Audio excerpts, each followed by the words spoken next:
నమస్కారం. 27 జనవరి 2026 నాటి నిఫ్టీ మరియు బ్యాంక్ నిఫ్టీ మార్కెట్ సెటప్ విశ్లేషణకు స్వాగతం. ఈ రోజు మనం మార్కెట్ ఓపెనింగ్కు ముందు తెలుసుకోవాల్సిన టాప్ 15 అంశాలను 3 నిమిషాల్లో క్లుప్తంగా చూద్దాం. ముందుగా టెక్నికల్ సందర్భం చూస్తే షార్ట్ టర్మ్ మూవింగ్ యావరేజెస్ స్పష్టంగా దిగువ వైపు ట్రెండ్ అవుతున్నాయి. మొమెంటం ఇండికేటర్స్ కూడా మార్కెట్లో సెల్ బయాస్ను బలంగా సూచిస్తున్నాయి.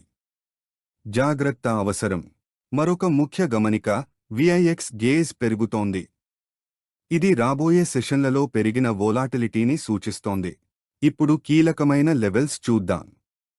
నిఫ్టీకి 24,900 వద్ద ముఖ్యమైన సపోర్ట్ ఉంది.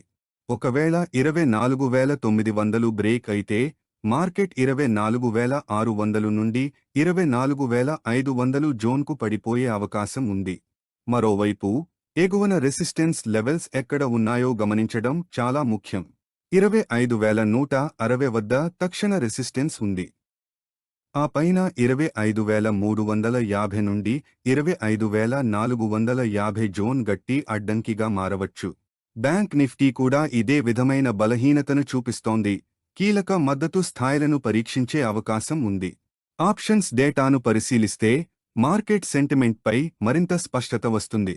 కాల్ మరియు పుట్ స్ట్రైక్స్లో ఓపెన్ ఇంటరెస్ట్ డేటా కీలకమైన సపోర్ట్ మరియు రెసిస్టెన్స్ జోన్లను నిర్ధారిస్తోంది. 25,500 కాల్ స్ట్రైక్స్ వద్ద అధిక ఓపెన్ ఇంటరెస్ట్ ఉంది. ఇది బలమైన రెసిస్టెన్స్ను సూచిస్తుంది. అలాగే 24,500 పుట్ స్ట్రైక్స్ వద్ద మంచి సపోర్ట్ కనిపిస్తోంది.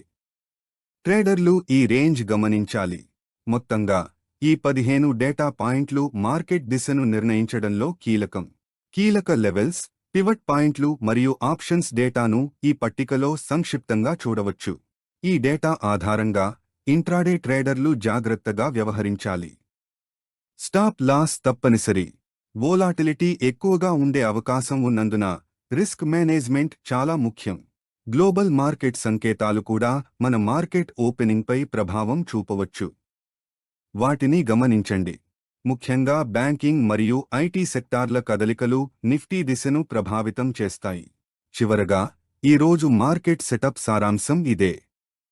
జాగ్రత్తగా ట్రేడ్ చేయండి. గుర్తుంచుకోండి, బేరిష్ బయాస్, పెరిగిన విఐఎక్స్ మరియు 24,900 సపోర్ట్ లెవెల్. మరిన్ని డైలీ మార్కెట్ అప్డేట్స్ కోసం మా ఛానల్ని సబ్స్క్రైబ్ చేయడం మర్చిపోవద్దు. వీక్షించినందుకు ధన్యవాదాలు. రేపటి మార్కెట్ అప్డేట్తో మళ్ళీ కలుద్దాం.